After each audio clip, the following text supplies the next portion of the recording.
Margarito fight comes to mind. Pacquiao fight. He got beat up in this fight. Yeah, you know, the thing is, when we first started working together and when he was sparring, sometimes he would get hit a hard shot and he'd shy away a little bit, you know, and I was concerned with it a couple times.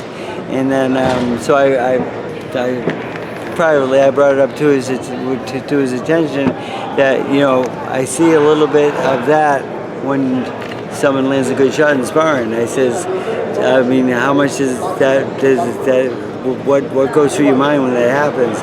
And he says, well, you know, I haven't got completely over it yet, but the thing is, it is there, and it's just the memory of this that guy hit me with that. Like he said, like it was almost like a hammer, you know. And so we worked a lot on that, talking, you know, verbally, and you know, after that first fight, and then after the second fight, he came to me and said, "Freddie, it's gone." Really? I says, "You sure?" He said, "Yeah." I said, "We need to talk anymore?" He says, "No, it's gone." He says, my confidence is 100% back. So that was a good sign. So I talked to him a lot. You know, we used to talk just about that a little bit every day, just to see where he's at and see where his head was at. And then, you know what, he doesn't shy away anymore when if he gets hit a good shot and so forth. You know, so that's a very good sign for me. This is going to be the heaviest puncher he's faced in a fight or in sparring, though. Right? Maybe. I mean, he does have a very good right hand.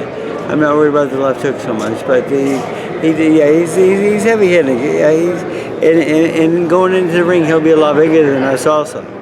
But that might be a mistake for him to get bigger, because I think too much weight and too much food slows you down.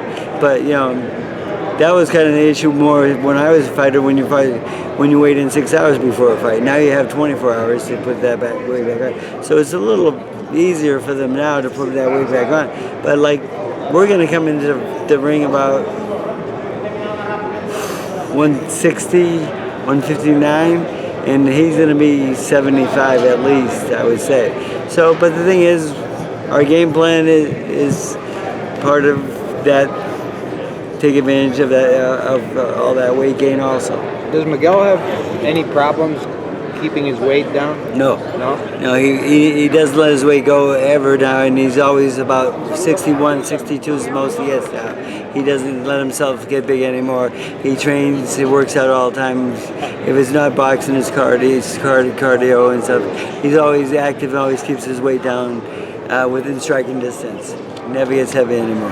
When you see the fight such a smart fight on Saturday night, have you seen, when you were talking about the developments he's made since the Pacquiao fight, when you were training against him, intellectually, what are you seeing from him in the ring that is the best evidence that he's a smart fighter? Well, the thing is, he's fighting much smarter, and the thing is, the biggest thing with him is that he used to like to go to the ropes a lot, and then he'd go to the ropes a lot and like to draw you in and maybe hit you with that counter left hook. And I says, it's really not worth it though, because you're giving him a 50-50 chance, because he might land his shot first. So I told him, you know, that we're not going to do that anymore. And the thing is, we have an agreement that he will not go to the ropes in this fight. And but I told him, I said, you know, at one point or possibly he will force you there, because he's a pretty strong kid and so forth, and he might get you on the ropes. And when you hit the ropes, we know exactly what we're going to do, and we're not going to stay there for the counter punch. We're just going to get out, and he knows how to get off the ropes very easily with a. Because this guy, if he gets you on the ropes, he's going to throw the 1-2, I promise you. I said, and after one, we'll be out before the two even is thrown. I mean, we worked on this every day, a lot. He will not stay on the ropes for 2 shots.